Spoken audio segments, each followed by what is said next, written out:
ওই সন্তান যখন আসছে, মা বাথরুমে ছিল, সন্তানের কথা শুই না মা বাথরুমে ফুফায়া ফুফায়া কান্না করতেছে, বলতেছে সন্তান রে তুই যা তোর স্ত্রীর সাথে কথা বলছো, আগামী দিন তুই আমাকে যে বাড়ি বানাইছ আলাদাভাবে পৃথক করিয়া যে বাড়ি বানাইছ ওই বাড়ির মধ্যে রাখি আসবি। ও সন্তান তোরে একটা কথা দিব, ওই কথাটা তুমি রাখবানি। সন্তান বলতেছে মা তোমার শেষ ইচ্ছা এটা মনে করো, আমি কথা তোমার রাখলাম।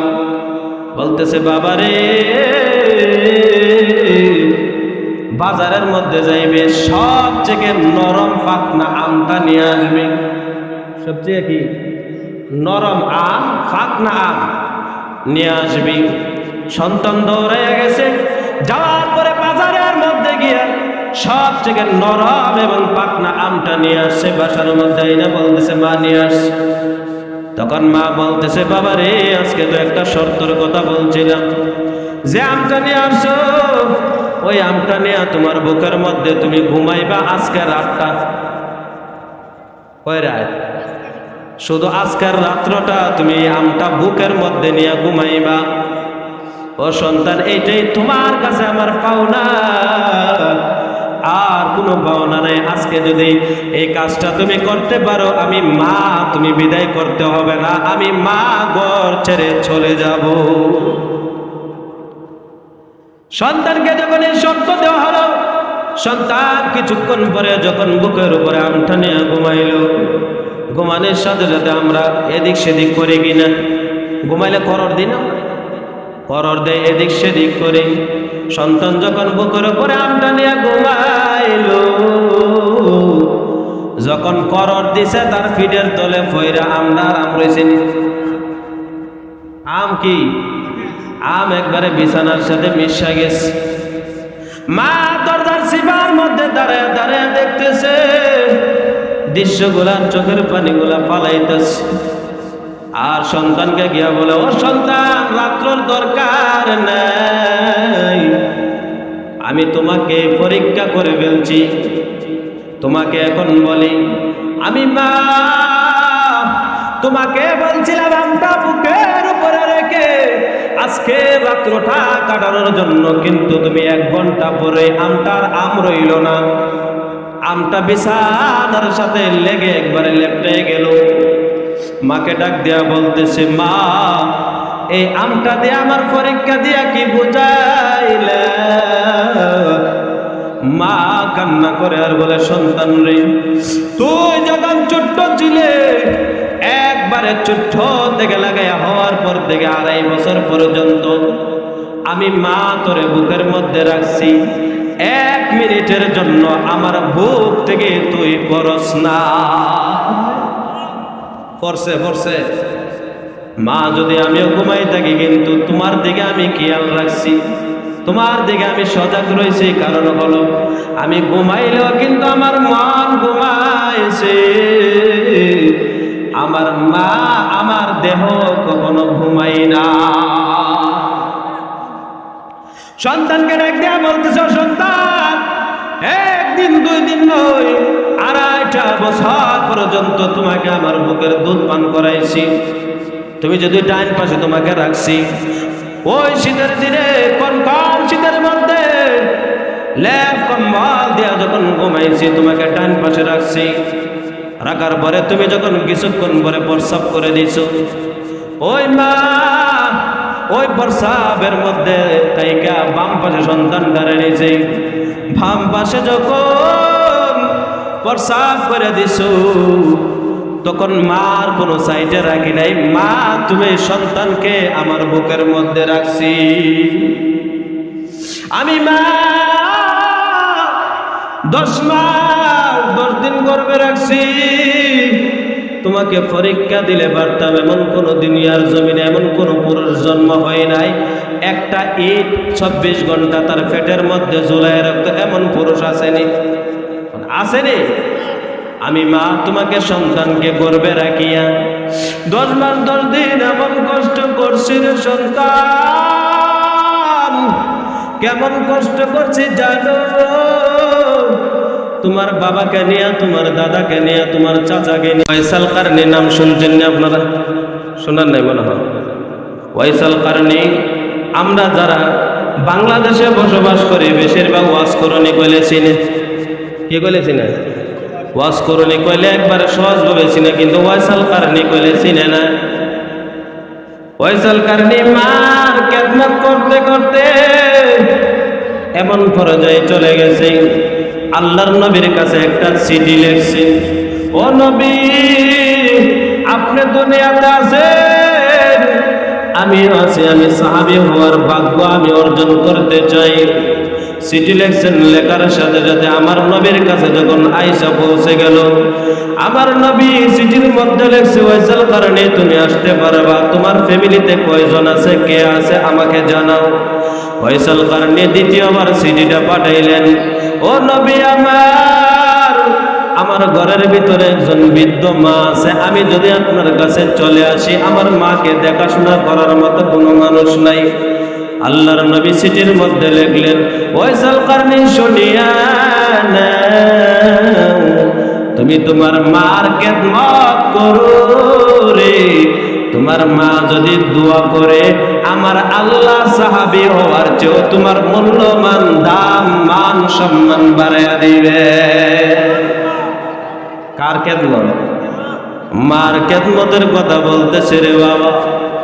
মার খেদমত করলে কেমন হবে? ওয়াইসাল কারনীর ঘটনাটা যখন পড়ি চোখ দিয়া পানি বাগের হয়ে যায়। ওয়াইসাল কারনী মার খেদমত করতেছে, আমার নবী বিদায় হয়ে যাইতেছে দুনিয়ার থেকে। এমন সময় হযরত ওমর, হযরত আবু বকর রাদিয়াল্লাহু তাআলা আনহু ছিলেন। হযরত আলীকে ডাক দিয়া বলতেছে, ও ওমর, ও আলী শুনিয়া নাও, আমার নবী যখন দুনিয়া থেকে বিদায় হয়ে যাইতেছে, দুইজন সাহাবীকে ডাক দিয়া বলতেছে, ও সাহাবীরা শুনিয়া নাও, তোমরা দুইজন এমন ব্যক্তির থেকে দোয়া নিবে। কারে কইতেছে? বলেন না, সবাই বলেন, এদিকে তাকান। কারে বলতেছে? ওমর খলিফাতুল মুসলিমিন হযরত ওমরের মতো সাহাবীকে বলতেছে, তারে পাইলে তার কাছ থেকে দোয়া নিবা। হযরত আলী রাদিয়াল্লাহু তাআলা আনহুর মতো ব্যক্তিকে বলতেছে, তারে পাইলে তার কাছ থেকে দোয়া নিবা, আমার উম্মতের জন্য দোয়া করাইবা। সুবহানাল্লাহ। কার কাছ থেকে? ওয়াইসাল কারনীর কাছ থেকে দোয়া নেওয়ার জন্য বলতেছে। ওয়াইসাল কারনী আমার নবী যখন দুনিয়ার থেকে বিদায় হয়ে গেছে, হজের মৌসুম হয়েছে, হযরত ওমর রাষ্ট্রের প্রেসিডেন্ট ছিল। এমন সময় আমার নবীর সাহাবী খলিফাতুল মুসলিমিন ওমর ডাক দেয়া বলে, ওয়াইসাল কারনী নামক কারণ দেশের কোন লোক আছে না, এখানে একজন মহিলা দাঁড়াইছে, দাঁড়ায় বলতেছে, আমরা শুধু দুইজন, আমি আসছি আর আমার বাতিজা একজন আসছে। বলে, তোমার বাতিজার নাম কি? বলে, আমার বাতিজার নাম হলো ওয়াইসাল কারনী। আমার বাতিজা তো পাগল, এই পাগল দেয়া করবেন কিটা? সুবহানাল্লাহ। ফুফু বলতেছে কি?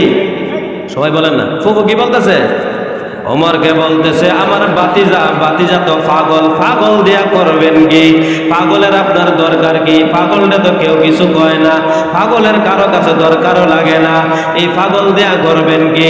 মহিলাকে বলে, মহিলা তুমি যাকে পাগল বলতেছো তার পরিচয় তোমার বাতিজা হইতে পারে, কিন্তু আমার নবী এমন একটা কথা বলে গেছে রে, যে কথা আমার কাছে সবথেকে বেশি মূল্যবান। সুবহানাল্লাহ। يا أيها الذين آمنوا اتقوا الله حق تقاته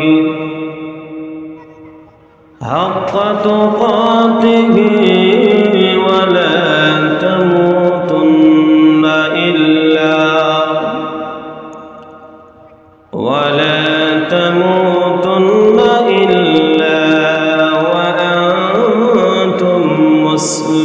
مسلمون. وقال رسول الله صلى الله عليه وسلم, إنما الأعمال بالنيات أو كما قال والسلام. صدق الله العظيم وصدق رسوله النبي الكريم ونحن على ذلك لمن الشاهدين والشاكرين والذاكرين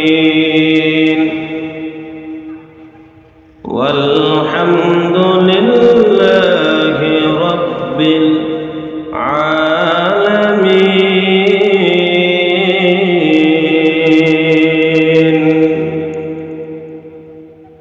إن الله وملائكته يصلون على النبي يا أيها الذين آمنوا صلوا عليه وسلموا تسليما. আমরা সবাই দুরূদ ইব্রাহিম জোরে সোরে বলবো। اللهم صل على محمد وعلى آل محمد كما صليت على إبراهيم وعلى آل إبراهيم إنك حميد مجيد. اللهم بارك على محمد وعلى آل محمد كما باركت على إبراهيم وعلى آل إبراهيم إنك حميد مجيد. ميدوره مجبوره أي سيد عالم ميدوره مجبوره أي سيد عالم दीदार का दिन आवाज सुना तो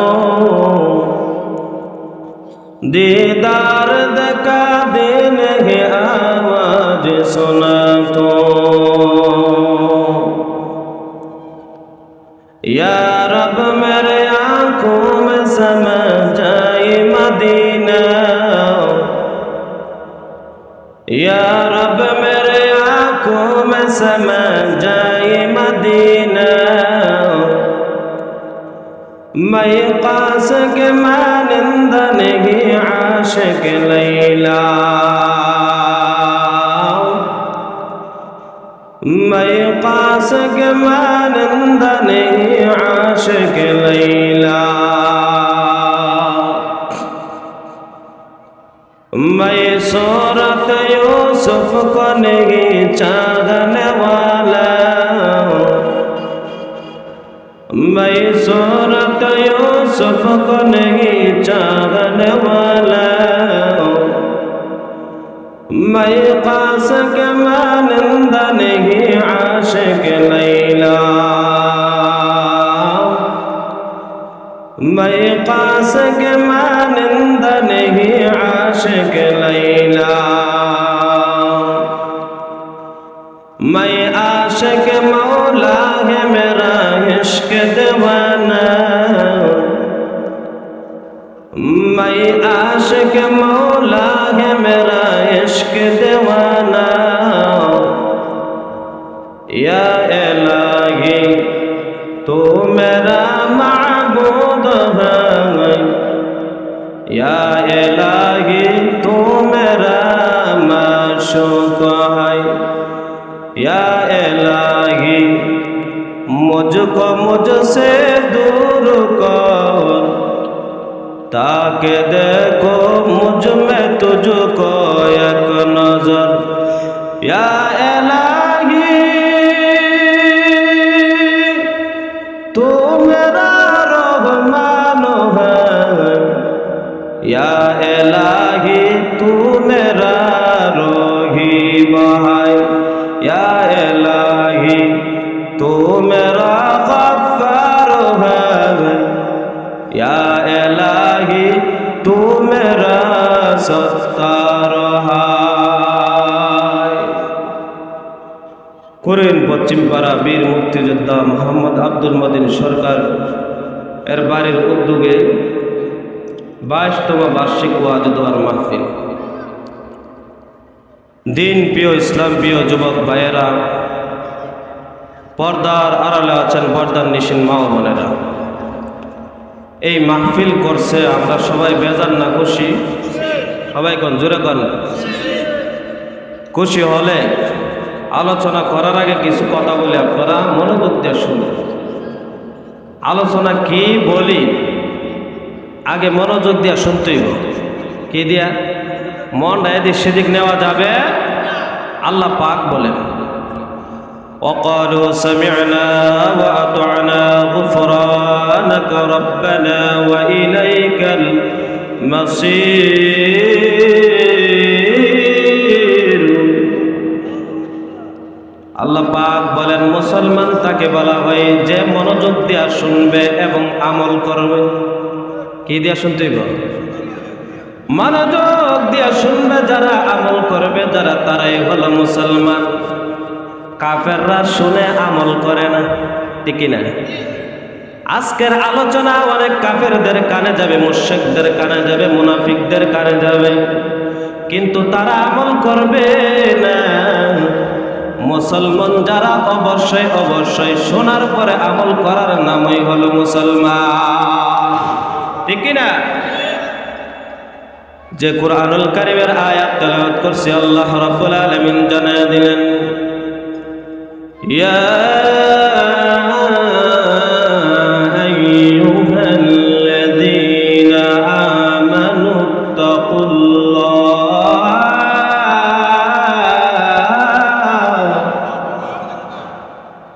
আল্লাহ রাব্বুল আলামিন কাফেরকে ডাক দেয় না, মুশরিককে ডাক দেয় না, বেঈমানদেরকে ডাক দেয় না, ঈমানদারদেরকে ডাক দিয়া বলেন ইয়া আইয়ুহাল্লাযীনা আমানুত্তাকুল্লাহ। এই ঈমানদারগণ, আমি আল্লাহকে সর্বপ্রথম তোমরা ভয় করো। কি করার কথা বলছে? ভয় করার কথা বলছে। আমানুত্তাকুল্লাহ, তোমরা কিভাবে ভয় করবা, কতটুকু ভয় করবা? তারপরের অংশ আল্লাহ জানায় দিলেন হাক্কা তুকাতিহি ওয়ালা তামুতুন্না ইল্লা ওয়া আনতুম মুসলিমুন।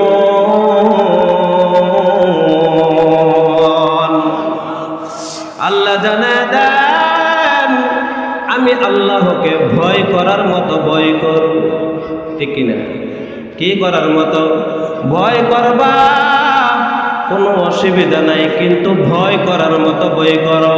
একটা আছে আল্লাহ জানায়া দেন, বান্দা যদি ইমাম সাহেব যদি কাছে না থাকে, ইমাম সাহেবের কাছে দেখবেন মুসল্লিরা সবাই ফেরেশতা, সরাসরি সামনে সামনে কি সামনে সকল মুসল্লিরা ফেরেশতা।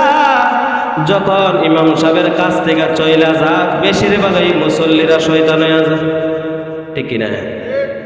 আল্লাহ বলেন বান্দারে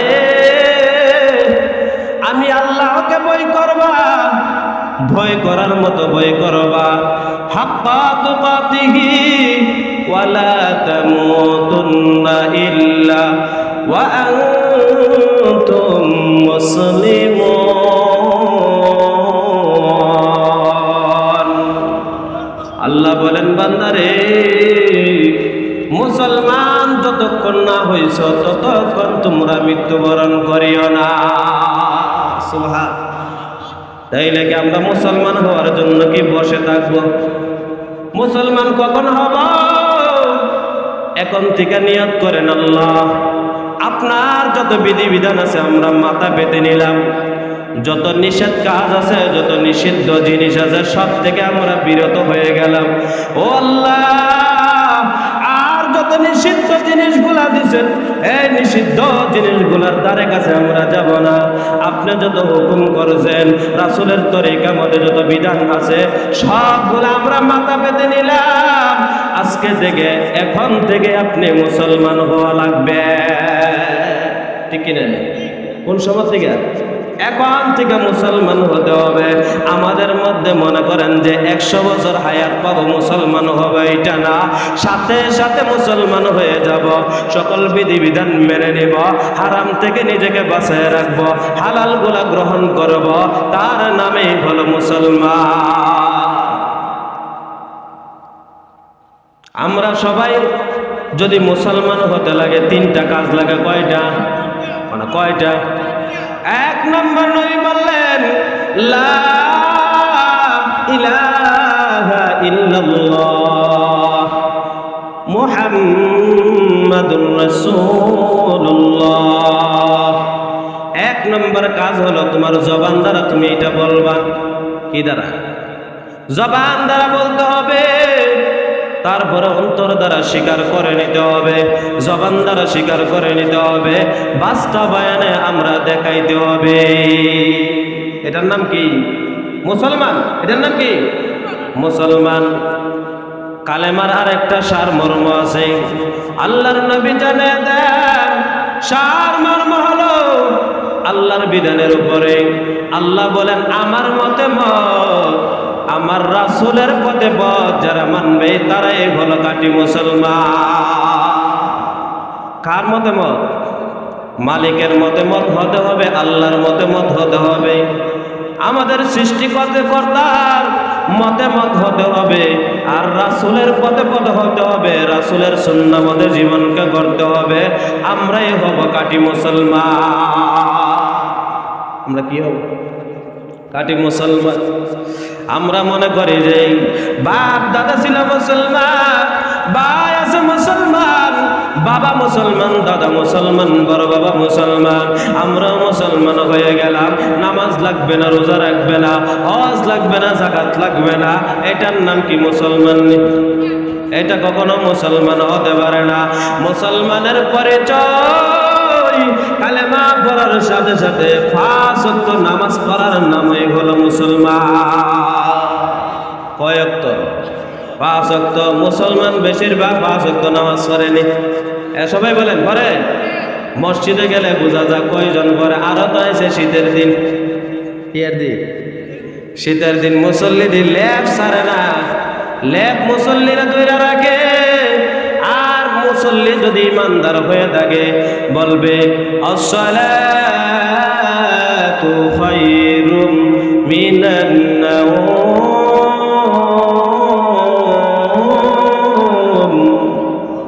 মুয়াজ্জিনে ডাক দেনি, মুয়াজ্জিনে ডাক দিয়া বলে 4 ওয়াক্ত নামাজের সময় আসসালাতু খায়রুম মিনান নাওম বলা হয় না, কারণ হলো এটা ঘুমের টাইম না। 4 ওয়াক্ত নামাজ, 1 ওয়াক্ত নামাজ ঘুমের টাইম, ঘুম থেকে মানুষ আসতে হবে।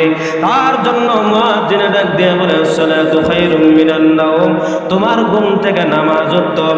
কিছু কিছু মুসল্লিরা আছে তারা যখন আসসালাতু খায়রুম মিনান নাওম যখন মুয়াজ্জিনে ডাক দেয় তারা বলে নামাজ থেকে লেফট কেতা উত্তম। ঠিক না? নাউজুবিল্লাহ বলেন। শয়তানের কাজ। কিসের কাজ? শয়তানে এমন ভাবে মালিশ করে, লেফট কেতা যদিও আরাম হয়, শয়তান ডাক দিয়া বলে লেফট কেতার থেকে আমি যে মালিশ করে এটি তার কাছে আরাম লাগতেছে। শয়তান আমাদের কাজে বাধা দেয়। কিসের কাজে? শয়তান আমাদের প্রকাশ্য শত্রু। কি শত্রু? প্রকাশ্য শত্রু। আমাদেরকে আমল করতে দেয় না। একটা ঘটনা বলে শয়তান দেন আমাদের কি শত্রু। এক মুরব্বী চাচা বৃষ্টির দিন অন্ধকার রাতের বেলা মসজিদের দিকে রওনা হয়ে গেছে। মুসল্লি যখন বৃদ্ধ চাচা যখন মসজিদের দিকে রওনা হয় রাস্তার মধ্যখানে গিয়েই ফইরা গেছে। কি হয়ে গেছে? ফইরা গেছে। ফইরা যাওয়ার সাথে সাথে চাচা চিন্তা করলো যখন ফইরা গেছে এটা শয়তানের কাজ, শয়তানে ধাক্কা দিয়া ফালাই দিস। কিসে? শয়তানে খুব ভালো কাজ তারে দিয়া করাইতাম না, শয়তানে মধ্য রাস্তার মধ্যে ধাক্কা দিয়া ফালাইছে। বৃদ্ধ বাবার কত ইমান মজবুত, ওই যখন পরে গেছে কাপড়গুলা ময়লা হয়ে গেছে, বাড়ির মধ্যে গিয়ে আবার জামা কাপড় পাল্টাইয়া আবার যখন মসজিদের দিকে রওনা হয়ে গেছে, রওনা হওয়ার সাথে সাথে আবার মধ্য জায়গাতে আসার পরে আবার টাস করে বেড়ে গেছে। আবার কি শয়তানে ফালাইয়া দিছে। বৃদ্ধ চাচা বলে, হে কতবার আমারে ফালাইতে পারে, আর আমি কতটুকু আমি কাপড় পরিবর্তন করতে পারি। বৃদ্ধ চাচা শয়তানের সাথে প্রতিযোগিতায় লেগে গেছে। সুবহানাল্লাহ, কেমন ইমান! আর আমাদের যদি একটু বৃষ্টি পড়ে, তো বৃষ্টি পড়তেছে, মসজিদে যাওয়ার দরকার নাই, আছে না নাই? এটা কি ইমান দুর্বল না মজবুত?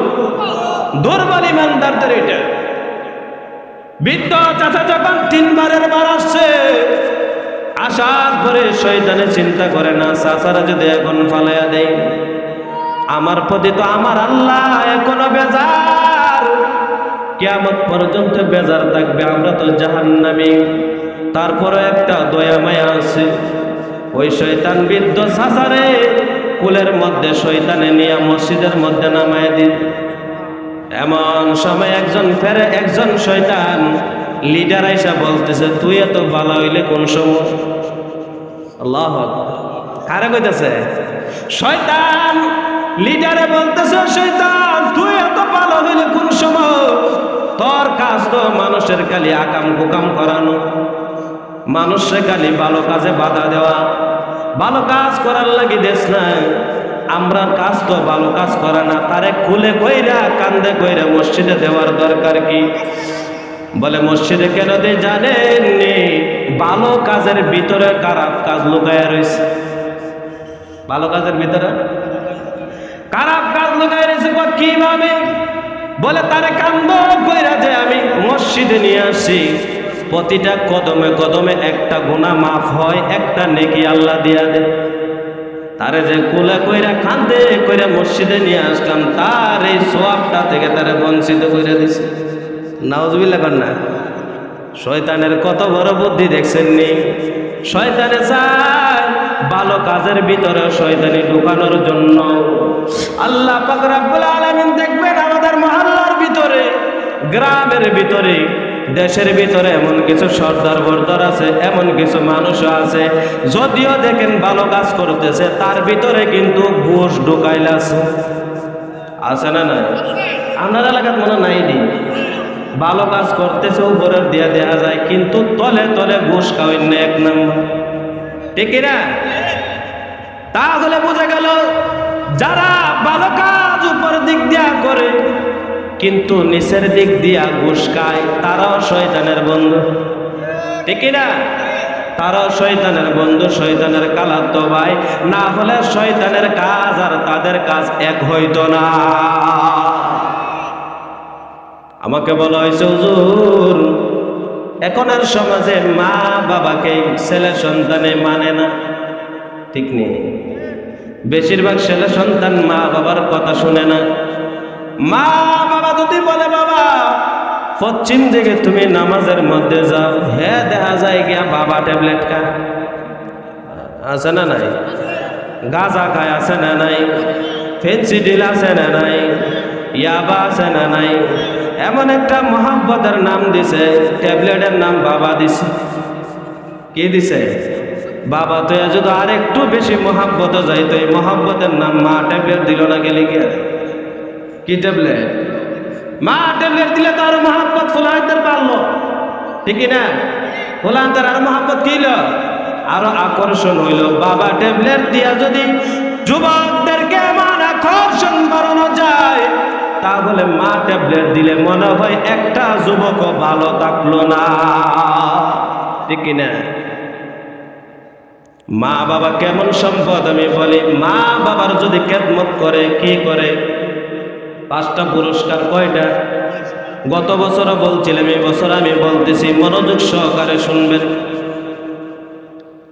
শাহ আশরাফ আলী থানভী রহমাতুল্লাহি আলাইহি, আশরাফ আলী রহমাতুল্লাহি আলাইহি, ওনার নাম শুনে নাই এমন কোন আলেম বাংলাদেশে গেলে তামাম পৃথিবীতে এমন কোন আলেম নাই, ঠিক না হুজুর? শাহ আশরাফ আলী থানভী রহমাতুল্লাহি আলাইহি কিতাবের মধ্যে লেখেন 5টা পুরস্কার, মা বাবার যদি খেদমত করতে পারো রে বাবারা, বৃদ্ধ বাবারা যারা বৃদ্ধ হয়ে গেছে, দাড়ি পেকে গেছে, সাদা হয়ে গেছে, তাদেরকে একবার জিজ্ঞাসা করেন মা বাবা কত আপন ছিল। মা বাবার জন্য যদিও বৃদ্ধ হয়ে যায়, দাড়িগুলো সাদা হয়ে গেছে, তারপরেও মা বাবার জন্য কলিজা কান্দেনি, কয় না কান্দেনি? মা বাবার জন্য কান্না করে, মা বাবার জন্য বিন্দু পরিমাণ মায়া মোহব্বত কমে না, ঠিক কিনা? শাহ আশরাফ আলী থানভী রাহমাতুল্লাহি আলাইহি ডাক দিয়া বলেন, হে পৃথিবীর মানুষেরা শুনো, যদি তোমরা মা বাবার খেদমত করতে পারো রে, আল্লাহ তাআলা 5টা পুরস্কার তোমাদেরকে দান করে দিবে। কয়টা? 1 নাম্বার, তোমার হায়াত, তোমাদের হায়াত আমার আল্লাহ বাড়ায়া দিবে। কি বাড়ায়া দিবে? হায়াতটুকু বাড়ায়া দিবেন, 1 নাম্বার পুরস্কার। 2 নাম্বার পুরস্কার, আল্লাহ নবী বললেন, হঠাৎ বিপদ থেকে, আপদ বিপদ থেকে আমার আল্লাহ, স্বয়ং আল্লাহ মা বাবার দোয়াতে আপদ বিপদ থেকে আল্লাহ রক্ষা করবে। হঠাৎ করে বিপদ মানুষের উপরে আসেনি, হঠাৎ করে এমন এক বিপদ এসে গেছে, বলে হুজুর আজকে তো বাঁচার কোনো রাস্তা ছিল না, বাঁচার কোনো কথাই নাই। আমি বলি হয়তো তোমার মা বাবার দোয়ার কারণে বাঁচাইছো। কার কারণে? হয়তো তোমার মা বাবার দোয়া তোমার মাথার উপরে ছিল না সন্তান, এই কারণে তোমাকে আমার আল্লাহ ওই বিপদ থেকে বাঁচাইয়া এমন ভাবে বাঁচাইলো তুমি কোনোদিন কল্পনাও করতে পারো না, ঠিক কিনা? 2 নাম্বার, 3 নাম্বার, শাহ আশরাফ আলী থানভী রাহমাতুল্লাহি আলাইহি জানায়া দিলেন, 3 নাম্বার, আমার আল্লাহ যদি সম্মানের একবারে গরিব হন, একবারে অসহায় হয়ে যান, আমার আল্লাহ আপনার সম্মানের চেয়ার, সম্মানের মর্যাদা আল্লাহ বাড়ায়া দিবে। এরকম আছে না নাই? মা বাবার খেদমত করে, সন্তান কোনো কাজ কাম করে না, মা বাবার খেদমত করতেছে, মা বাবার দোয়ায় কোটি কোটি টাকার মালিক হয়েছে, এমনও সন্তান হাজারো আছে না? 4 নাম্বার, শাহ আশরাফ আলী থানভী রাহমাতুল্লাহি আলাইহি জানিয়ে দিলেন, তোমরা যখন মা বাবার খেদমত করবারে, আমার আল্লাহ রাব্বুল আলামিন মৃত্যুর আগে হলেও তোমাদেরকে মক্কা মদিনা জিয়ারত করার ব্যবস্থা করে দিবে। কোন জায়গায়? মক্কা মদিনা পৃথিবীর সর্বশ্রেষ্ঠ জায়গা। ওই জায়গা আমার আল্লাহ আপনাদেরকে, আমাদেরকে মা বাবার খেদমত করলে দেখায় দিবেন, ব্যবস্থা করে দিবেন কে? সবাই বলেন, ব্যবস্থা করবেন কে? ব্যবস্থা করার মালিক কে? সবাই যেটা পারে না পারে কে? সবাই যেটা করতে পারে না করেন কে? সবাই যদি ব্যর্থ হয়ে যান, তারপরেও আমার আল্লাহ সবকিছুই করাইতে পারে, ঠিক কিনা? 4 নাম্বার, শাহ আশরাফ আলী থানভী রাহমাতুল্লাহি আলাইহি জানিয়ে দিলেন, 5 নম্বরে, আমার আল্লাহ রাব্বুল আলামিন মৃত্যুর সময় দেখবেন অনেকের কালেমা মুখ দিয়া বাহির হয় না, ঠিক নেই? যদি অনেকে আছে গো হুজুর, তার কানের গোড়ার মধ্যে তালকিন করতে করতে আমরা 4-5 জন ক্লান্ত হয়ে গেছি, তার জবান দিয়া কালেমা বাহির হয় না। আমি বলবো মা বাবার খেদমত করছে, বলে হুজুর মা বাবার দইরা ফিরাইছে। এরকম আছে না? এই কিছু কুলাঙ্গার আছে না নাই? মা বাবার শরীরে হাত তুলে আছে না নাই? এইগুলা মৃত্যুর সময় দেখবেন এমন অবস্থা হয়ে মারা যায় যা মানুষে কোনো সময় দেখা সহ্য করতে পারে না, ঠিক না? আল্লাহর নবী বললেন, শাহ আশরাফ আলী থানভী রাহমাতুল্লাহি আলাইহি কিতাবের মধ্যে বলেন, 5 নম্বর, মৃত্যুর সময় অতি সহজে কেউ তালকিন করাও লাগবে না, তার জবান দিয়ে আমার আল্লাহ কালেমা বাহির করে দিবে।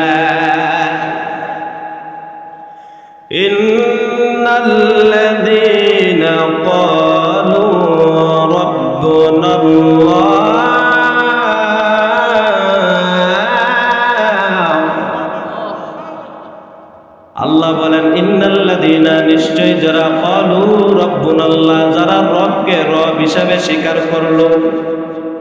বিষয়ে সতর্ক। আল্লাহ রাব্বুল আলামিনকে রব হিসেবে স্বীকার করলো, রব হিসেবে মেনে নিল। সুম্মা ইসতাকামু তাতানাজ্জালু আলাইহিমুল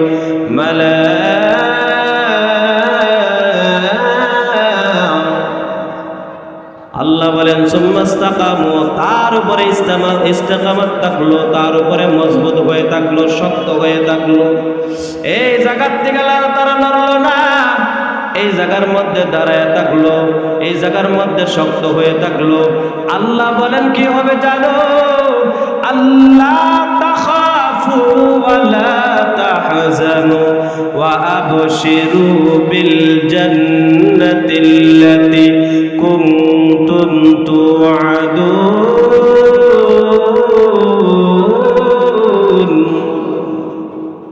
আল্লাহ রাব্বুল আলামিন জানিয়ে দেন মৃত্যুর সময় একদল ফেরেশতা আসবে, মালায়েকাতি ফেরেশতা আসবে তার কাছে, আয়েশা বলবে আল্লাহ তাখাফু ওয়ালা তাহজানু। কি বলবে? আল্লাহ তাখাফু ওয়ালা তাহজানু, হে বান্দা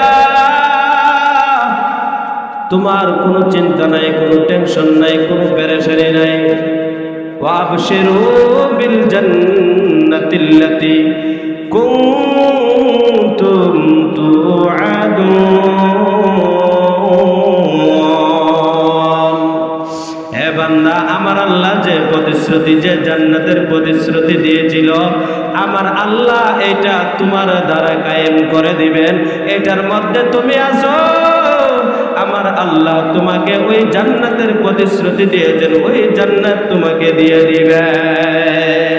সুবহানাল্লাহ। শুধু তাই নাই, মৃত্যুর সময় দুইটা শয়তান দুই বাজু দায়া বইব। কোন দিক দিয়া? দুই সাইডে দিয়া দুইজন শয়তান আয়া বসবে। আয়েশা বলবে তোমার যে মা মারা গেছে, তোমাদের বাবা মারা গেছে, তারা তো এখন বর্তমানে জাহান্নামে বিরাজ করতেছে। কোন জায়গায়? জাহান্নামে জ্বলতেছে। আল্লাহ রাব্বুল আলামিন জাহান্নামে আগুন দিয়া জ্বালাইতেছে। জাহান্নামের ভিতরে যদি ঈমানদার হয়, আল্লাহ বলেন মালাইকাতা, আল্লাহ বলেন ওই ফেরেশতা দ্বারা তাকে হেফাজত করা হবে। আর এমন ফেরেশতা আসবে যা শয়তান তাদেরকে দেখে বেগে যাবে। সুবহানাল্লাহ। কাকে রব হিসেবে মানতে হবে? আল্লাহকে রব হিসেবে যে মানছি, এটা আমরা শক্ত করে ধরে থাকবো, ইস্তেকামত থাকবো, উপরে মজবুত হয়ে থাকবো। আল্লাহ বলেন আমি আল্লাহ রাব্বুল আলামিন ওই মৃত্যুর সময় তাকে জান্নাতের প্রতিশ্রুতি দিয়েছিলাম, মালায়েকাতি ফেরেশতা দিয়া তাকে আল্লাহ পাক রাব্বুল আলামিন ওই শয়তানকে দৌড়ায় দিবেন, হেফাজত করবেন। সুবহানাল্লাহ। মা বাবার খেদমত কত দামি। মা বাবার খেদমত করিয়া ওয়াইসাল কারনী নাম শুনছেন না আপনারা? শোনার নাই মনে হয়? ওয়াইসাল কারনী, আমরা যারা বাংলাদেশে বসবাস করি বেশিরভাগ ওয়াজ করণী কইলে চিনে। কি কইলে চিনে? ওয়াজ করণী কইলে একবারে সহজভাবে চিনে, কিন্তু ওয়াইসাল কারনী কইলে চিনে না। ওয়াইসাল কারনী মার খেদমত করতে করতে এমন পর্যায়ে চলে গেছে, আল্লাহর নবীর কাছে একটা চিঠি লিখছে, ও নবী আপনি দুনিয়াতে আছেন, আমিও আছি, আমি সাহাবী হওয়ার ভাগ্য আমি অর্জন করতে চাই। চিঠি লিখছেন, লেখার সাথে সাথে আমার নবীর কাছে যখন আয়েশা পৌঁছে গেল, আমার নবী চিঠির মধ্যে লিখছে ওয়াইসাল কারণে তুমি আসতে পারবা, তোমার ফ্যামিলিতে কয়জন আছে, কে আছে আমাকে জানাও। ওয়াইসাল কারণে দ্বিতীয়বার চিঠিটা পাঠাইলেন, ও নবী আমার ঘরের ভিতরে একজন বৃদ্ধ মা আছে, আমি যদি আপনার কাছে চলে আসি, আমার মাকে দেখাশোনা করার মতো কোনো মানুষ নাই। আল্লাহর নবী চিঠির মধ্যে লিখলেন, ওয়াইসাল কারনী শুনিয়া নাও, তুমি তোমার মার খেদমত করো রে।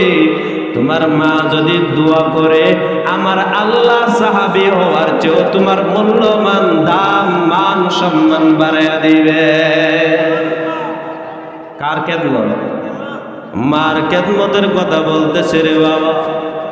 মার খেদমত করলে কেমন হবে? ওয়াইসাল কারনীর ঘটনাটা যখন পড়ি চোখ দিয়া পানি বাগির হয়ে যায়। ওয়াইসাল কারণী মার খেদমত করতেছে, আমার নবী বিদায় হয়ে যাইতেছে দুনিয়া থেকে। এমন সময় হযরত ওমর, হযরত আবু বকর রাদিয়াল্লাহু তাআলা আনহু ছিলেন। হযরত আলীকে ডাক দিয়া বলতেছে, ওমর, ও আলী শুনিয়া নাও, আমার নবী যখন দুনিয়া থেকে বিদায় হয়ে যাইতেছে, দুইজন সাহাবীকে ডাক দিয়া বলতেছে, ও সাহাবীরা শুনিয়া নাও, তোমরা দুইজন এমন ব্যক্তির থেকে দোয়া নিবা। কারে কইতেছে? বলেন না, সবাই বলেন, এদিকে তাকান। আরে বলতেছে ওমর খলিফাতুল মুসলিমিন, হযরত ওমরের মতো সাহাবীকে বলতেছে তারে পাইলে তার কাছ থেকে দোয়া নিবা। হযরত আলী রাদিয়াল্লাহু তাআলা আনহুর মতো ব্যক্তিকে বলতেছে তারে পাইলে তার কাছ থেকে দোয়া নিবা, আমার উম্মতের জন্য দোয়া করাইবা। সুবহানাল্লাহ। কার কাছ থেকে? ওয়াইসাল কারনীর কাছ থেকে দোয়া নেওয়ার জন্য বলতেছে। ওয়াইসাল কারনী আমার নবী যখন দুনিয়া থেকে বিদায় হয়ে গেছে, হজের মৌসুম হয়েছে, হযরত ওমর রাষ্ট্রের প্রেসিডেন্ট ছিল। এমন সময় আমার নবীর সাহাবী খলিফাতুল মুসলিমিন ওমর ডাক দিয়া বলে, ওয়াইসাল কারনী নামক কারণ দেশের কোন লোক আছে না, এখানে একজন মহিলা দাঁড়াইছে, দাঁড়ায় বলতেছে আমরা শুধু দুইজন, আমি আসছি আর আমার বাতিজা একজন আসছে। বলে তোমার বাতিজার নাম কি? বলে আমার বাতিজার নাম হলো ওয়াইসাল কারনী। আমার বাতিজা তো পাগল, এই পাগল দেয়া করবেন কিটা? সুবহানাল্লাহ। ফুফু বলতেছে কি? সবাই বলেন না, ফুফু কি বলতেছে? ওমরকে বলতেছে আমার বাতিজা তো পাগল, পাগল দেয়া করবেন কি? পাগলের আপনার দরকার কি? পাগলটা তো কেউ কিছু কয় না, পাগলের কারো কাছে দরকারও লাগে না, এই পাগল দেয়া করবেন কি? মহিলাকে বলে, মহিলা তুমি যাকে পাগল বলতেছো তার পরিচয় তোমার বাতিজা হইতে পারে, কিন্তু আমার নবী এমন একটা কথা বলে গেছে রে, যে কথা আমার কাছে সবচেয়ে বেশি মূল্যবান। সুবহানাল্লাহ। হযরত ওমর বলতেছে, ও মহিলা, ওয়াইসাল কারনীকে কোন জায়গায় পাওয়া যাবে? ওয়াইসাল কারনীর জন্য বাহির হয়ে গেছে। হযরত ওমরকে বলতেছে, হযরত আলীকে বলতেছে, ওই জায়গায় উটনিকে মনে হয় খাবার খাওয়াইতেছে। ওই পাহাড়ের মধ্যে, পাহাড়ের গুহার কিনারায় গিয়া দেখবেন ওয়াইসাল কারনী মনে হয় উটনিকে মনে হয় খাবার খাওয়াইতেছে। ওয়াইসাল কারনী যখন চলে গেল, যাওয়ার পরে হযরত ওমর, হযরত আলী আস্তে আস্তে করে পাহাড়ের কিনারায় গিয়া দেখে একজন মানুষ দাঁড়ায় দাঁড়ায় নামাজ পড়ে। নামাজ যখন পড়ে, যখন দুইজন লোক কাছের মধ্যে দাঁড়াইছে, দাঁড়ানোর সাথে সাথে ওয়াইসাল কারনী নামাজ শর্টকাট করে শেষ করে দিছে। সুবহানাল্লাহ। কি কয়ে দিছে? শর্টকাট করে নামাজ শেষ করে দিছে। দেওয়ার পরে ওয়াইসাল কারনীকে জিজ্ঞাসা করতেছে, ও ভাই, তোমার পরিচয় কি? তখন হযরত ওমর রাদিয়াল্লাহু তাআলা আনহুকে বললেন, আমার পরিচয় হলো আমি আল্লাহর বান্দা। সুবহানাল্লাহ। পাগলে কত সুন্দর কথা কয়, আমি হলাম আল্লাহর বান্দা। হে ভাই, আপনি আল্লাহর বান্দা, আমরা আল্লাহর বান্দা, কিন্তু আপনার আসল পরিচয় কি? বলে আমি হলাম নবীর উম্মত। কি কইতেছে? আমি হলাম নবীর উম্মত। ওয়াইসাল কারনী ডাক দিয়া বলার পরে হযরত আলী বলতেছে, তুমি কি জানো তার পরিচয়? জানো? যদি পরিচয় জানতা তুমি ফ্যানটার মধ্যে তুমি ভরসা করে দিতে। আল্লাহু আকবার। তখন বলতেছেন, ভাই তার আসল পরিচয় কি? বলে আমার আসল পরিচয় হলো আমার নাম ওয়াইসাল কারনী, আমি কারান দেশ থেকে আসছি। ওয়াইসাল কারনী ডাক দিয়া বলেন, ভাই আপনার পরিচয় কি? বলেন আমি হলাম খলিফাতুল মুসলিমিন, হযরত ওমর এই দেশের প্রেসিডেন্ট। সুবহানাল্লাহ। তখন ওয়াইসাল কারনী কুচমিচি খাইয়া শরীরটাকে বড় আফসা জাফসা করিয়া, শরীরটাকে আপনার একবারে কুচিমুচি করিয়া দাঁড়ায় বলতেছে, যদি আমি আগে জানতাম তাহলে এত বড় বিয়াদবি করতাম না। সুবহানাল্লাহ। আপনি হলেন খলিফাতুল মুসলিমিন, আর আমি আপনার সাথে মস্কারি করা ঠিক হয় নাই। হযরত ওমর বলেন, ভাই মস্কারি করছেন কিছু আসে যায় না, কিন্তু আমার নবী বলে গেছেন আপনার কাছ থেকে নাকি আমরা দোয়া নিতাম। ওয়াইসাল কারনীকে ডাক দিয়া বলেন, ও ভাই, যে নবী বলে গেছেন আমাদের জন্য দোয়া করতেন, নবীর উম্মতদের জন্য দোয়া করতেন। ওয়াইসাল কারনীকে ডাক দিয়া বললেন, ওয়াইসাল কারনী, তোমার কি এমন আমল আছে যে আমলের বিনিময়ে, যে আমলের কারণে আল্লাহর নবী, আপনি সাহাবীও না, আল্লাহর নবী আমাদেরকে বলে গেছেন আপনার কাছ থেকে দোয়া নিতাম, উম্মতের জন্য দোয়া নিতাম, কিন্তু আজকে আপনার কি এমন আমল আছে আমাদেরকে বলেন। ওয়াইসাল কারনী বলেন, ভাই, আমার ভাগ্যে নবীর সাহাবী হওয়ার মতো ভাগ্য নাই, আমার যোগ্যতা হইল না। আমার শুধু একটা আমল আমি বলতে পারবো। নবীর কাছে যখন চিঠি লিখলাম, ওই চিঠির ভিতরে নবী বললেন, তুমি সাহাবী হওয়ার দরকার নাই, আমাকে দেখার দরকার নাই, তুমি তোমার মার খেদমত করো, খেদমত করলে আমার আল্লাহ এর চেয়েও বেশি তোমার সম্মান মর্যাদা বাড়াইয়া দিবে। সুবহানাল্লাহ বলেন। হযরত ওমর রে বলতেছে, ও ভাই, আমি আমার মা খেদমত করতে করতে আমি সব জীবনটা পার করে দিয়েছি। আমার মা অন্ধ ছিল, আমার মাকে গোসল করাইতাম, আমার মাকে খাওয়াইতাম, আমার মাকে সব কিছু আমি দেখশোনা সব কিছুই করতাম। আমার মা আমার জন্য খাবার খাইয়া দোয়া করত, গোসল করাইলে দোয়া করত। আমার মা যখন আমার জন্য দোয়া করত, আল্লাহর কাছে বলতেন, আল্লাহ, আমার ওয়াইসাল কারনীকে আপনি কবুল করে নেন, আমার ওয়াইসাল কারনীকে আপনি কবুল করে নেন, তার যা যা ইচ্ছা সব কিছু আপনি কবুল করে নেন।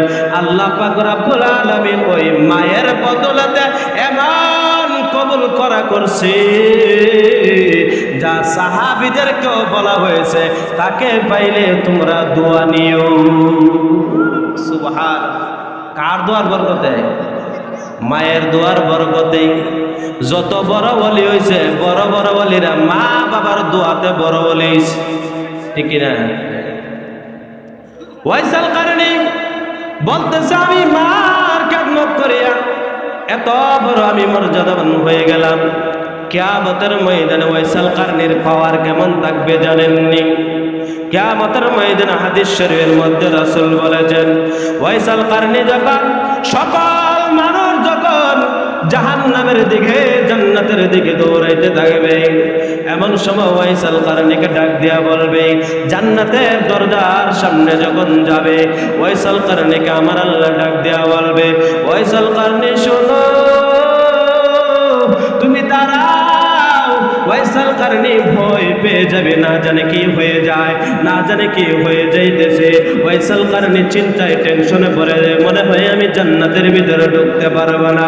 ওয়াইসাল কারনীকে একটা মর্যাদা দান করবে আল্লাহ রাব্বুল আলামিন।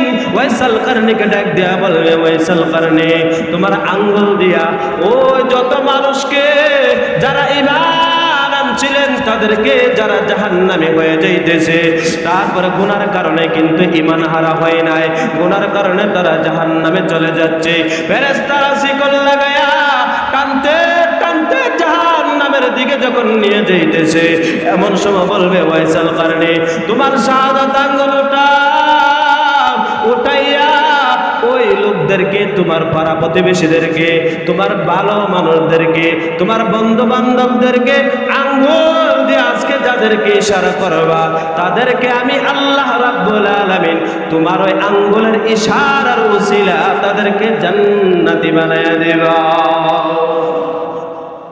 কার জন্য? মা বাবার দোয়া। কার দোয়া? মা বাবার দোয়া এমন হবে। আল্লাহর নবী বিশ্ব নবী রাহমাতুল লিল আলামিন জানিয়ে দিলেন, একজন সাহাবী আল্লাহর নবীর দরবারে এসে বললেন, ও নবী, আমি জিহাদের ময়দানে অংশগ্রহণ করতে যাই। আল্লাহর নবী জানিয়ে দিলেন, ও সাহাবী, জিহাদের ময়দানে যাইবা, যুদ্ধ করবা, কিন্তু বলে তোমার বাসার মধ্যে কে আছে? বলে আমার বৃদ্ধ একজন মা আছে। কি আছে? বৃদ্ধ মা আছে। আমার নবী কত সচেতন, আমার নবী কত নবীর উম্মতের বেদনায় বেদিত। আমার নবী বললেন, সাহাবী তোমার বাসায় কে আছে? বলে আমার বাসায় মা আছে। বলে যাও তুমি তোমার মার খেদমত করো। সুবহানাল্লাহ। জিহাদে যাওয়ার চেয়েও মার খেদমত করা উত্তম। সুবহানাল্লাহ। আল্লাহর নবী বললেন, যাও তুমি তোমার মার খেদমত করো। সাহাবী দৌড়ে গিয়া বাম পাশে গেলেন। যাওয়ার পরে বলতেছি, ইয়া রাসূলুল্লাহ, ইয়া হাবিবাল্লাহ, নবী গো আমি আপনার সঙ্গে জিহাদের ময়দানে যাইতে চাই। নবী আবারও বললেন, তুমি তোমার মার খেদমত করো যায়া। সুবহানাল্লাহ। কার খেদমত? যখন সাহাবী যখন নবীজি দুই দিক থেকে চেহারা ফিরিয়ে নিলেন, সামনের দিকে সরাসরি হইয়া নবীকে বলতেছেন, ও নবী আমার, আপনি আমাকে জিহাদের ময়দানে নিয়ে যান। সাহাবীকে বলতেছে, ও সাহাবী যাও যাও তুমি তোমার মার খেদমত করো, জিহাদের চেয়েও উত্তম বদলা আমার আল্লাহ দিয়ে দিবে। মা বাবার খেদমতের দাম আছে না নাই? সবাই বলেন আছে না নাই? যারা মা বাবা হারাইছে এরা বুঝতেছে চোখের পানি ধরে রাখা সম্ভব না। কারণ হলো ঘরে গেলে ছেলে সন্তান দেখি, মেয়ে দেখি, স্ত্রী দেখি, ভাই দেখি, বোন দেখি, কিন্তু মারে আর কখনো, বাবাকে আর কখনো দেখি না। কিন্তু মা বাবা হারাইলে অনেক কপাল পোড়ায় বুঝে। মা বাবা হারাইলে কি করে? অনেক কপাল পোড়া। মা বাবা হারাইয়া বুঝে, কিন্তু মা বাবা থাকতে বুঝে না, বাদ কাপড়ও দেয় না। আছে না নাই? খোঁজ খবরও নেয় না। মার কি লাগে, বাবার কি লাগে, এইটা আপনি সন্তান হিসেবে যদি না জানেন, না বুঝেন, জানবে কে, বুঝবে কে? আপনি সন্তান যখন ছোটবেলা ছিলেন, যাদের ছেলে মেয়ে হয়েছে, বাবার ছেলে মেয়ের জন্য কতটুক টান একমাত্র বাবাই জানে, মাই জানে, ঠিক না? যে মিষ্টি না খাইছে এর কোনোদিন মিষ্টির মজা বুঝাইতে পারবেন? কয়া বুঝাইতে পারবেন? যারা মা বাবা হয়েছে এরা কিন্তু বুঝে লাইব যে আমার মা বাবা আমার জন্য কতটুকু করছে। এরা অটোমেটিকলি বুঝে লাইব, কারণ তাদের ভিতরে সন্তানের মায়া ঢুকছে, সন্তান হয়েছে, ছেলে সন্তানের মায়া ঢুকছে, ছেলে সন্তান হয়েছে, তার কারণে মা বাবার মায়া বুঝবো। আর যারা মনে করেন মা বাবা ছেলে সন্তান হয় নাই, এখন পর্যন্ত মা বাবার কষ্ট বুঝতো না। মা বাবাকে কিভাবে রাজি খুশি করবেন? সাহাবীদেরকে বিভিন্ন আমল দ্বারা আমার নবী জানাইয়া দিলেন। মা বাবা বৃদ্ধ হয়ে গেছে, মার কাছে গিয়া বসবেন, বসে বলবেন, মা ছোট্টবেলা আমার কি কি প্রয়োজন ছিল আমি যদি নাও বলতে পারি, তোমরা প্রয়োজন অনুযায়ী সব কিছু দিছে কিনা? সব কিছু দিছে। রাত যদি একটাও হয়ে যায়, সন্তান যদি কান্না করে, মার ঘুমে ধরে না, ঘুমে ধরে।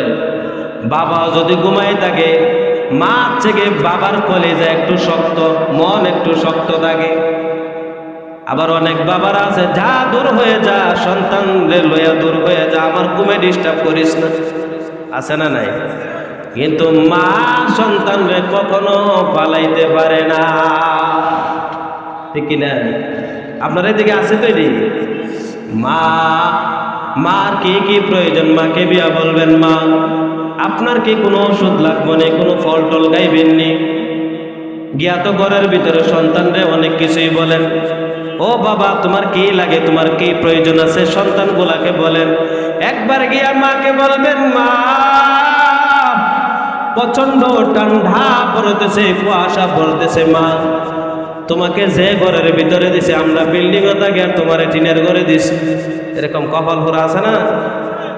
নিজে বউ লইয়া, স্ত্রী লইয়া, ছেলে সন্তান লইয়া, শালি ওইগুলারে লইয়া, শালাগুলারে লইয়া বিল্ডিং এ থাকে, মারে দিছে পুরি ঘর, আছে না নাই? টিনের ঘর দিছে, কুয়াশা গিয়া একবারে শরীরের মধ্যে গিয়া লাগে।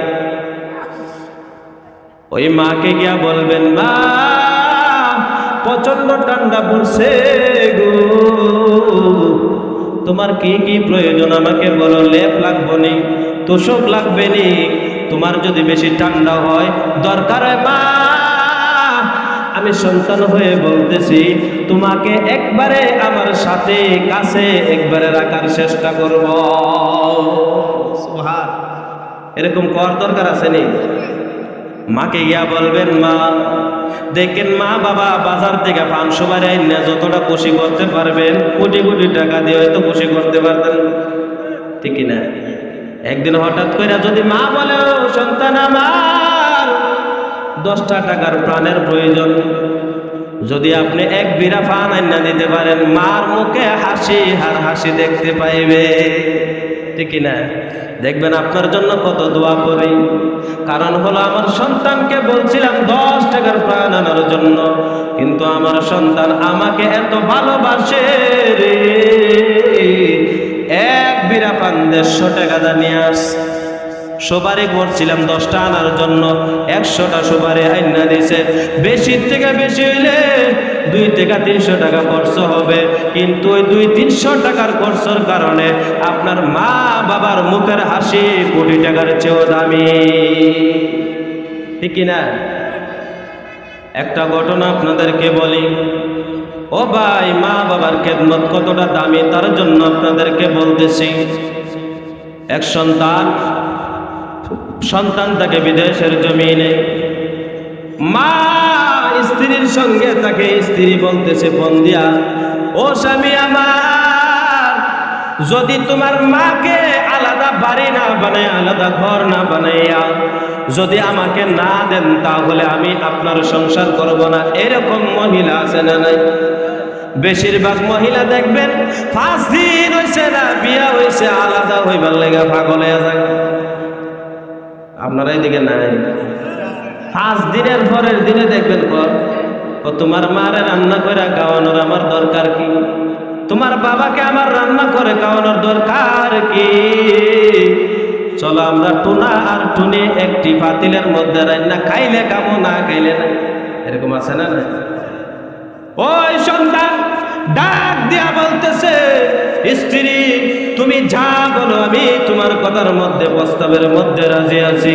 তুমি যদি বলো আমার মাকে অন্য বাড়ি বানায় দেওয়ার জন্য, আলাদা ঘর বানায় দেওয়ার জন্য যদি বলো, আমি তাতেও প্রস্তুত, কিন্তু তোমার মতো স্ত্রী হারাইতে আমি রাজি। এরকম পাগল আসেনি? এদিকে আপ পাগল না পুরা পাগল? একবারে মেন্টেল। বউ গেলে বউ পাওয়া যায়, কিন্তু মা গেলে মা পাওয়া যায়। এক বউরে ছাইরা দিলে কত বউ আয়া জাগালো, ঠিক না? কিন্তু মা গেলে মা পাওয়া যায়। মার মতো মা যদি পাগল হয়, কিন্তু সন্তানের জন্য পাগল না। মা যদি খারাপ হয়, সন্তানের জন্য খারাপ না। বাবা যদি খারাপ হয়, সন্তানের জন্য খারাপ না। বাবা যদি পাগল হয়, সন্তানের জন্য খারাপ না। ছেলে সন্তানরে কিন্তু চিনে, ঠিক না? ছেলে সন্তানকে চিনে। ও স্ত্রী ডাক দেয়া বলতেছে, স্বামী আমার, তুমি আমার কথার মধ্যে আছো। স্ত্রী কি বলতেছে? তখন দেখবেন অনেক স্ত্রী আছে তোমার মতো বালা স্বামী আর এলাকাতে একটাও নাই। কারণ বউয়ের কথা শুনতেছে। কারণ কি? বউয়ের কথা মতে শুনতেছে, বউয়ের কথা মতো উঠতেছে বইতেছে, উঠতেছে বইতেছে। ওই স্বামীর মতো যদিও খারাপ হয়ে থাকে, কথা শুনলে দেখবেন এই স্বামীর মতো আর বালা স্বামী আর একটাও নাই। যখন সন্তান দেশের মধ্যে আসে, আসার সাথে সাথে সন্তান আলাদা বাড়ি কইরা দিছে, ঘর বাইরা দিছে, ঘর কইরা দিছে। ওই ঘরের মধ্যে ছেলেকে নিয়ে ছেলের বয়ে কানাঘুষা করতেছে, কানাকানি করতেছে, বলতেছে তোমার মাকে গত আগামীকাল যে নিয়া ওই বাড়ির মধ্যে রেখে আসবা, এমন ভাবে শাস্তি দিবা যাতে অল্প বয়সে কয়েকদিনের ভিতরে মারা যা, তাহলে আমরা টেনশন মুক্ত হয়ে যাই। এরকম আছে না? মা বাবা যদি একটু অসুস্থ হয়, তারা বিরক্ত বোধ করে, অসহ্য বোধ করে, আছে না নাই? ওই সন্তান যখন আসছে, মা বাথরুমে ছিল, সন্তানের কথা শুই না মা বাথরুমে ফুফায়া ফুফায়া কান্না করতেছে, বলতেছে সন্তান রে, তুই যা তোর স্ত্রীর সাথে কথা বলছো, আগামী দিন তুই আমাকে যে বাড়ি বানাইছ আলাদাভাবে পৃথক করিয়া যে বাড়ি বানাইছ ওই বাড়ির মধ্যে রাখি আসবি। ও সন্তান, তোরে একটা কথা দিব, ওই কথাটা তুমি রাখবানি। সন্তান বলতেছে, মা তোমার শেষ ইচ্ছা এটা মনে করো, আমি কথা তোমার রাখলাম। বলতেছে, বাবা রে, বাজারের মধ্যে যাইবে, সবচেয়ে নরম পাকনা আমটা নিয়ে আসবে। সবচেয়ে কি নরম আম, পাকনা আম নিয়ে আসবি। সন্তান দৌড়াইয়া গেছে, যাওয়ার পরে বাজারের মধ্যে গিয়া সবচেয়ে নরম এবং পাকনা আমটা নিয়ে আসছে। বাসার মধ্যে আইনা বলতেছে, মা নিয়ে আসছে। তখন মা বলতেছে, বাবা রে, আজকে তো একটা শর্তের কথা বলছিলাম, যে আমটা নিয়ে আসছো ওই আমটা নিয়ে তোমার বুকের মধ্যে তুমি ঘুমাইবা আজকের রাতটা। কয় রাত? শুধু আজকের রাত্রটা তুমি আমটা বুকের মধ্যে নিয়ে ঘুমাইবা। ও সন্তান, এইটাই তোমার কাছে আমার পাওনা, আর কোনো পাওনা নাই। আজকে যদি এই কাজটা তুমি করতে পারো, আমি মা, তুমি বিদায় করতে হবে না, আমি মা ঘর ছেড়ে চলে যাব।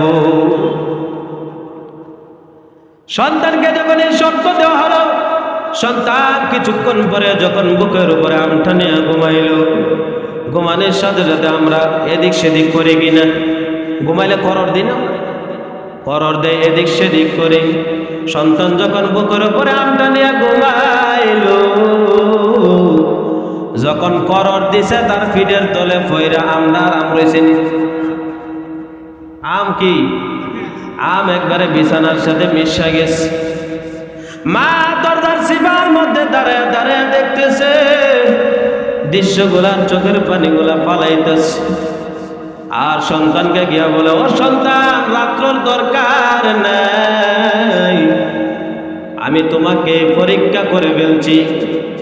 তোমাকে এখন বলি, আমি মা তোমাকে বলছিলাম আমটা বুকের উপরে রেখে আজকে রাত্রটা কাটানোর জন্য, কিন্তু তুমি 1 ঘন্টা পরে আমটার আম রইল না, আমটা বিছানার সাথে লেগে একবারে লেপটে গেল।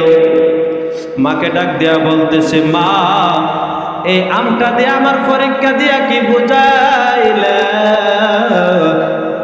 মা কান্না করে আর বলে, সন্তান রে, তুই যখন ছোট্ট ছিলে, একবারে ছোট্ট থেকে লাগাইয়া হওয়ার পর থেকে 2.5 বছর পর্যন্ত আমি মা তোরে বুকের মধ্যে রাখছি, 1 মিনিটের জন্য আমার বুক থেকে তুই পরস না। পরছে পরছে মা, যদি আমিও ঘুমাই থাকি, কিন্তু তোমার দিকে আমি খেয়াল রাখছি, তোমার দিকে আমি সজাগ রয়েছি। কারণ হলো, আমি ঘুমাইলেও কিন্তু আমার মন ঘুমাইছে, আমার মা আমার দেহ কখনো ঘুমাই না। সন্তানকে ডাক দেয়া বলতেছ, সন্তান, 1 দিন 2 দিন নয়, 2.5টা বছর পর্যন্ত তোমাকে আমার বুকের দুধ পান করাইছি। তুমি যদি ডাইন পাশে তোমাকে রাখছি, ওই শীতের দিনে কনকন শীতের মধ্যে লেপ কম্বল দিয়া যখন ঘুমাইছি, তোমাকে ডাইন পাশে রাখছি। রাখার পরে তুমি যখন কিছুক্ষণ পরে প্রস্রাব করে দিছো, ওই মা ওই প্রস্রাবের মধ্যে তাইকা বাম পাশে সন্তান দাঁড়িয়েছে। বাম পাশে যখন প্রস্রাব করে দিছো, তখন মার কোনো সাইডে রাখি নাই, মা তুমি সন্তানকে আমার বুকের মধ্যে রাখছি। আমি মা 10 মাস 10 দিন গর্ভে রাখছি।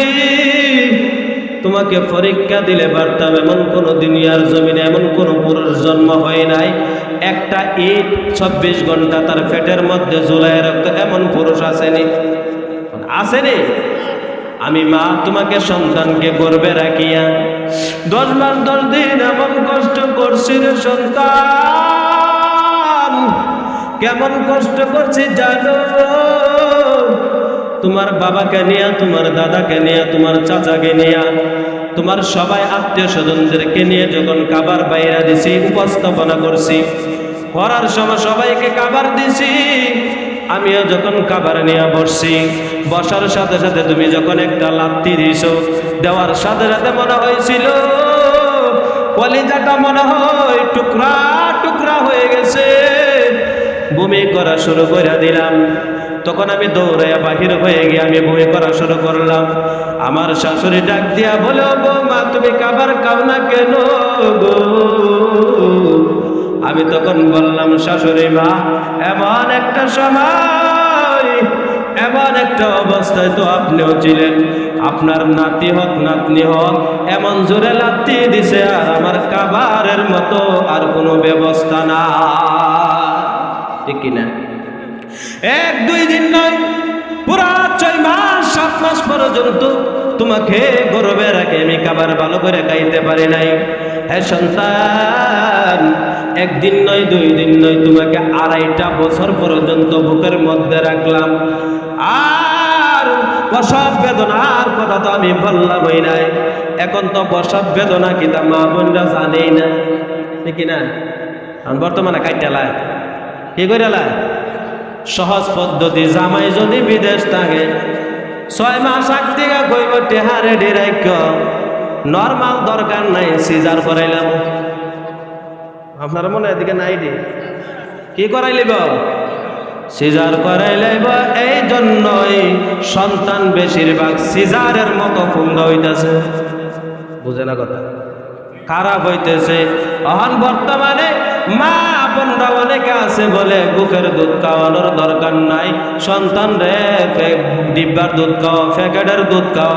তার জন্য সন্তান বেশিরভাগ সিটার হইতেছে, হইতেছে সিটার হইতেছে। কারণ হলো বুকের দুধ খাইয়া যতটুকু আপনার জন্য মায়া থাকবে, মহাব্বত থাকবে, ভালোবাসা থাকবে, ডিব্বার দুধ খাইলে তো ডিব্বার জন্য মহাব্বত হইব, ঠিক না? এই জন্যই মা বাবার জন্য এখন ছেলে সন্তানের মায়া মহাব্বত বর্তমানে একবারে কম, ঠিক না? একবারে কম।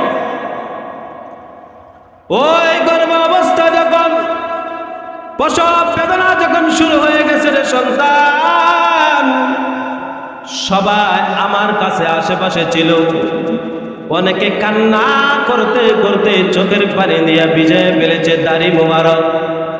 অনেক মহিলাগুলা চিৎকার করছে, আমার কান্না দেখে অনেকেই কান্না করছে। ও সন্তান, যদি আমি তোমাদেরকে কষ্টগুলা বুঝাইতে পারতাম, একজন মা প্রসব বেদনা কতটুকু কষ্ট হয়, একজন মা ছাড়া অন্য কেউ, অন্য পৃথিবীর যত পুরুষ আছে তাদেরকে বুঝায়া কোনোদিন পারা যাবে না, ঠিক কিনা? পারবেন? আল্লাহর নবী বললেন হাদিস শরীফের মধ্যে, হুমা জান্নাতুকা ওয়া নারুকা, তুমি তোমার মা তোমার জন্য জান্নাতের কারণ, তোমার মা তোমাদের জন্য জাহান্নামের কারণ। কিছু মানুষ আছে মার জন্য কই যাইব, বলেন মা বাবার জন্য কই যাইব জান্নাতে, আবার কিছু আছে কই যাইব মা বাবার কারণে জাহান্নামে যাবে। যারা মা বাবার খেদমত করবে, মা বাবাকে মহাব্বত করবে, ভালোবাসবে, মা বাবার দিকে সুনজরে তাকাবে, কি প্রয়োজন এই প্রয়োজন পুরা করবে, আল্লাহর নবী বললেন তারা জান্নাতে যাবে। আর যারা মা বাবাকে গালি দিবে, মা বাবাকে কষ্ট দিবে, মা বাবাকে ব্যবহার খারাপ করবে, আচরণ খারাপ করবে, তাদের জন্য কোন জায়গা? এখন কোন জায়গা? জাহান্নাম। তাহলে আমরা যারা আছি মা বাবার খেদমতের দরকার আছে নি? হ্যাঁ, মা বাবার খেদমত করবো তো ইনশাআল্লাহ। আমরা যারা আছি মা বাবার খেদমত করবেন। মা বাবা যদি মারা যা আর এই মা বাবাকে পাওয়া, আল্লাহর নবীর কাছে একজন সাহাবী বললেন, ইয়া রাসূলুল্লাহ, ইয়া হাবিবাল্লাহ, নবী গো, আপনি বলছেন মা বাবার চেহারার দিকে একবার তাকালে একটা কবুলদের সওয়াব আপনি দিয়া দেন। মা বাবার দিকে সুনজরে তাকাইলে কয়টা সব দেয়? একটা হজের, একটা কি হজ টেহা খরচ করে, সুদের টেহা ঘুষের টেহা লাগাইয়া হজ করে আয়া করে হজি নামটা লাগাই না, আর ঠিক না? কোন রকমে যদি সুদের টেহা দোয়া বাড়াইয়া ঘুরাইয়া আল্লাহ দিছে, আর অজস করে ইমাম সাহেব এমক হাজের জন্য দোয়া করেন, কি করে আইছে? উমরা করে আইছে। উমরা আবার হজ কেমনে? ঠিক কিনা? উমরা কি হজ? সবাই করেন না হুজুর? উমরা হজ, উমরা হইল আলাদা, উমরাই উমরা আর হজ হইল হজ। উমরা লাগাইয়া 3 হাত লম্বা একটা হজ হিসাব লাগাইলে আছে না নাই? হ্যাঁ, উমরা কোনোদিন হজ হয় না, আর হজ কোনোদিন উমরা হয় না। উমরা আলাদা, উমরা নাম ওই উমরা, ওই যে 15 দিনের লেগে 14 দিনের লেগে যায় এটা উমরা, আর যেটা 2 মাসের লেগে 3 মাসের লেগে যায় এটা কিতা বড় হজ। এটা কি বড় হজ? বড় হজ। এটা যদি হয় তাহলে হাজি লাগাইতে পারবেন। উমরা করে যারা হাজি লাগাই দিলে ফাজি না, কথা কয় না, এইটা কি ফাজি। উমরা করে হাজি হওয়া যায় না, মাসালা আছে। সাহাবী আয়েশা বললেন, ইয়া রাসূলুল্লাহ, ইয়া হাবিবাল্লাহ, নবী গো, একবার তাকাইলে আপনি বললেন একটা কবুল হজের সওয়াব পাওয়া যায়, 2 বার তাকাইলে কি 2টা হজের সওয়াব পাওয়া যাবে? 100 বার যদি তাকাই 100 টাকায় কবুল হজের সওয়াব হবে। আমার নবী জানায়া দিলেন, ও সাহাবী, 100 বার কেন, 1000 বার যদিও তাকাও সুনজরে, 1000টা কবুল হজের সওয়াব দিবেন কে? দেওয়ার ক্ষমতা আসেনি, কোন আসেনি? তাহলে মা বাবার দিকে সুনজরে তাকাইতে হবে। কি নজরে? সুনজরে তাকাইতে হবে। মা বাবার খেদমত করে করে করে যদি আপনি মারা যান, মারা যাওয়ার সাথে সাথে আমার আল্লাহ আপনাকে জান্নাত দান করে দিবে। কি করতে হইলে? আপনি যদি একটা কথা বলি, আপনি যদি আপনার মা বাবার খেদমত করেন, আপনার সন্তান কি করবে? কোনো কথা কয় না, কি করবে? ছোট্ট করে একটা ঘটনা বলে, হুজুর আইসা বইস, হুজুরকে বসে কথা বলা ঠিক না, কিন্তু আমি বলতেছি একটু হুজুরের থেকে অনুমতি। একজন পুত্রবধূ তার শ্বশুরকে খাবার দিবে, একবার আইডা জুইডা একটা খাবার প্লেটের মধ্যে দিছে, দিয়া প্লেটটা নাতিরে দিয়া আজ্ঞায় দিতেছে, ও সন্তান, তোমার দাদারে নিয়ে খাবারটা দিয়ে আসো। সন্তান ডাক দিয়া বলে, মা গো, একটু আগে এটা দেখছি হাঁসে খাবার গাইছে। কে গাইছে? হাঁসে গাইছে, মুরগে গাইছে, এটা দিয়ে আমার দাদারে দিতেছে। সন্তান ডাক দিয়া বলতেছে, ও মা, তুমি যে কাজটা করতেছো তুমি লেখা রাখো, এই প্লেটটা আমি দয়া সুন্দর করে রাখিয়া দিব, তোমার ওইটা খাওয়াবো। কে কইতাছে? দয়া সুন্দর কইরা উপরে রাখবো, আমার দাদা যখন মারা যাবে, আমি যখন কামাই করব, আমার উপরে যখন তুমি থাকবা, এই প্লেটটার মধ্যে আমি খাবার দিব, আমার দাদারা যেমন করছো তোমারও আমি এমন করব। এটা হলো দুনিয়ার একটা কথা আছে না, যে ক্ষেতের চাকা ক্ষেতেই ভাঙে, উপরে তুইলা ভাঙে না। তুইলে যদি আপনি মা বাবার জন্য করেন, আপনার সন্তানও কি করবে? আপনার জন্য করবে। দেখা দেখি কি করবে? দেখা দেখি। তাহলে আমরা এই মহল্লার ভিতরে মনে হয় নাই 5টা জিনিস। কয়টা জিনিস? 5টা জিনিস আমরা দেরি করি। কয়টা জিনিস? রাসূল বলেন, কি বললেন? রাসূল বললেন যে 5টা তাড়াতাড়ি যে কাজগুলা করি। কিগুলা? তাড়াতাড়ি কাজ করা হইলো শয়তানের কাজ। কিসের কাজ? কিন্তু 5টা কাজে তোমরা দেরি করিও না। কয়টা কাজে? 1 নাম্বার মেহমানদারি। কি দাঁড়ি? মেহমান আসলে তাড়াতাড়ি খাবার দিবেন, খাবারের ব্যবস্থা করবেন তাড়াতাড়ি। 2 নাম্বার, যদি মনে করেন আপনার মেয়ে উপযুক্ত হয়েছে, তাহলে তাড়াতাড়ি বিবাহের ব্যবস্থা করবেন। আর আমাদের বাংলাদেশে পুলিশও ধরে নেয়, ঠিক কিনা? কেন ধরে নেয়? 19 বছরের 18 বছরের আগে বিয়ে হইলে পুলিশে ধরে নেয়, আর 30 বছর যখন মায়াটা রয়ে জায়গা বিয়ার ব্যবস্থা দিয়ে করে দেয় না। বুঝেন না কথা? এই শয়তানগুলা কই যায় এই সব আইনগুলাদের করছে? হ্যাঁ, 18 বছরের আগে হইলে ধরে টাকা পুলিশ, আর 30 বছর হয়ে গেছে কিন্তু বিয়ার দিয়ে কোনো ব্যবস্থার কোনো খোঁজখবর নাই। এই আইন এটা হইছে, এটা কি আইন? ডাইন হতে পারে না। 2 নাম্বার কি বলছি? ছেলে সন্তান যদি বিয়ার উপযুক্ত হয়, যদি বিয়া না করান, সকল গুনাহ আপনার হবে, মা বাবার উপরে যাইব।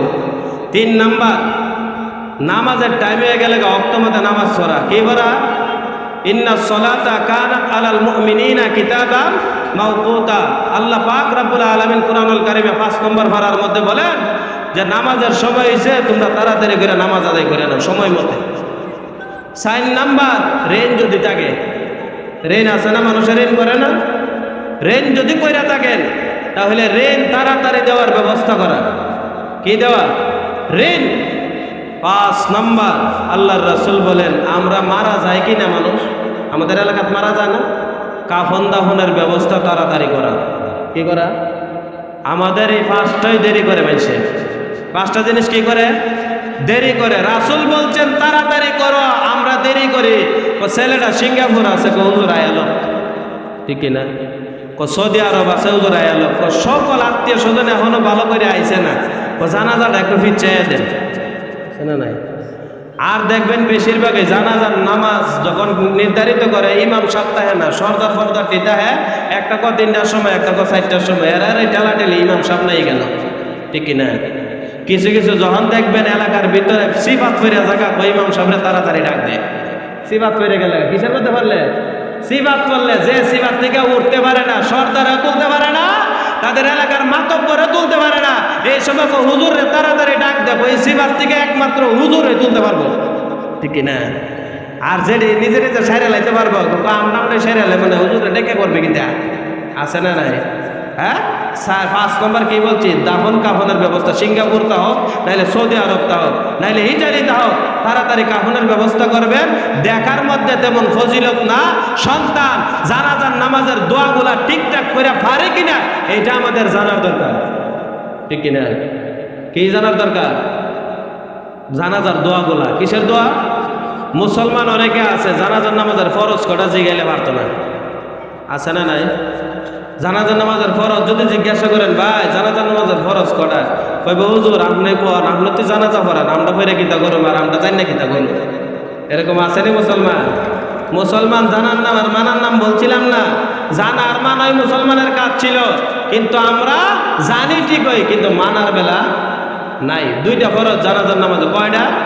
1 নম্বর 4টা তাকবীর দেওয়া, 2 নম্বর হলো দাঁড়ায় নামাজ পড়া। 1 নম্বরে কি? 4টা তাকবীর দেওয়া, আর একটা কি দাঁড়ায়া নামাজ পড়া। ইনশাআল্লাহ আমরা তো কিছু শিখতে পারবো। অন্তত পক্ষে 2টা আমল হইল একজন বক্তার দিকে নেবেন, এটা আপনার জীবনের সাথে, আপনার শরীরের সাথে, আমলের সাথে ফিট করবেন, এটাই আপনাকে জান্নাতে নেওয়ার জন্য আল্লাহ নাজাত করে দিবেন। বলেন সুবহানাল্লাহ। আল্লাহ যেন আমাদের সবাইকে বোঝার মতো